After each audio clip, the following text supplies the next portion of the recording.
ఈరోజు తన జీవితంలో జరిగిన కొన్ని సంఘటనల్ని మనతో షేర్ చేసుకోవడానికి మన ముందుకొస్తున్నారు రాజశ్రీ గారు. రాజశ్రీ గారు రండి. హలో రాజశ్రీ గారు. హాయ్ అండి. బాగున్నారా? బాగున్నానండి. సో మనం బయట ఎంత హ్యాపీగా ఉన్నట్టు ప్రపంచానికి తెలియజేయాలి అనుకున్నా లోపల కొన్ని సిచ్యువేషన్స్ మాత్రం అలా మెదులుతూనే ఉంటాయి. సో అవి ఎవరికి ఎప్పుడు చెప్పుకోలేం కానీ ఏదైనా మన అన్నయ్యో తమ్ముడో అక్కో చెల్లో మన ముందు ఉన్నారు అంటే చెప్పుకోవాలి అనిపిస్తుంది కదా. ఏమైంది? 4 years బ్యాక్ అమ్మ చనిపోయింది, బ్రెస్ట్ క్యాన్సర్. ఆ చివరి క్షణాల్లో నా దగ్గరే ఉండింది. అమ్మని బాగా చూసుకున్నాను. ఆమెతో ఈ 4 years చాలా వెల్తీగా ఉండిపోయింది నాకు. ఆ లాస్ట్ క్షణంలో నా ముందే, నా కళ్ళ ముందే పోయినందుకు ఏమో చాలా ఎక్కువ గుర్తుకొస్తుంది.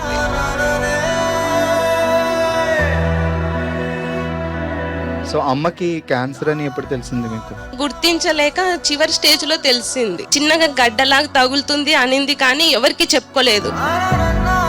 ఓ రోజు నాకు ఫీవర్ వచ్చి మా ఇంటికి వచ్చింది. ఇక్కడ ఏంటో నాకు కొంచెం ఇట్లా గడ్డలాగా ఉంది చూడమ్మా అంటే, ఏం లేదులేమ్మా, ప్రతి ఒక్కరికి ఇంకా అట్లా కామన్ ఉంటది.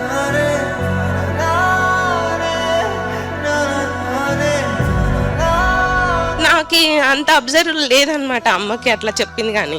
అది ఇంకా లేట్ చేసుకోవడం వల్ల అది లాస్ట్ స్టేజ్కి వచ్చేసింది. అంటే ఒకవేళ అప్పుడు చూపించుంటే, ఒకవేళ స్టేజ్ తక్కువ ఉండేదేమో, లాస్ట్ స్టేజ్కి వచ్చేసింది. అది పెయిన్ అవుతుంది, ఆపరేషన్ చేస్తే అయిపోతుంది అని చాలా అనుకున్నాను. కానీ కళ్ళ ముందరనే లాస్ట్ క్షణంలో సార్ నన్నే పిలిచి నాకే చెప్పారు ఈ వార్త.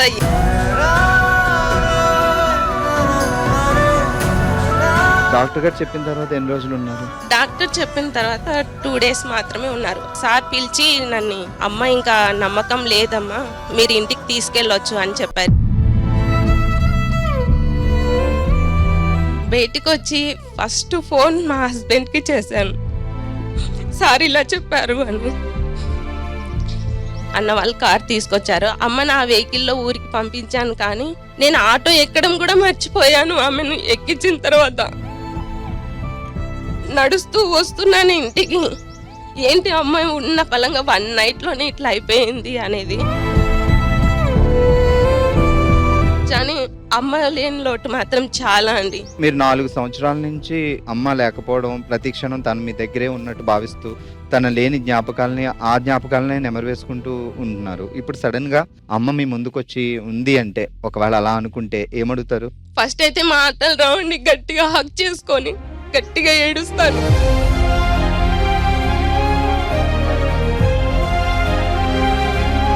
నా పిల్లలకి అమ్మమ్మ లోటు చాలా ఉంది.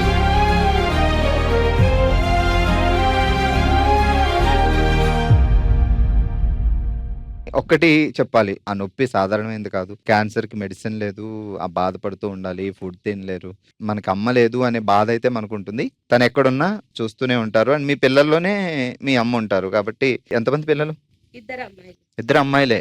2 మహాలక్ష్ములు మీతో ఉన్నారు కాబట్టి అమ్మ పేరేంటి? పద్మావతి.